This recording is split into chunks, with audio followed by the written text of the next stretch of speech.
Макс, сәлем. Сен немені аңдып жүрсің бе? Жоқ, мен мынаны беруге келдім. Бұл не? Ойынға билет. Менің ойындарыма келмейтініңді білем, бірақ осы жолғы ойын ерекше. Ерекше? Лукас, саған шынымен бұл қызықты ма? Иә, қызықты. Мүмкін сен де өзіңді қызықтыратын нәрсе табарсың. Не айтқың келіп тұр сонда? Сен жай мүлдем жоқ болып кеткен секілсің. Сен құдды бір елес секілсің. Елес? Шын ба?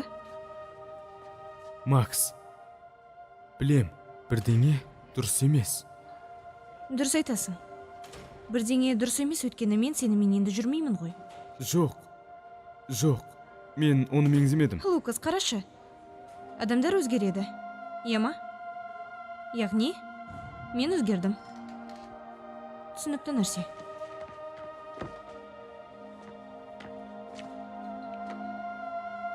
Сәттілік.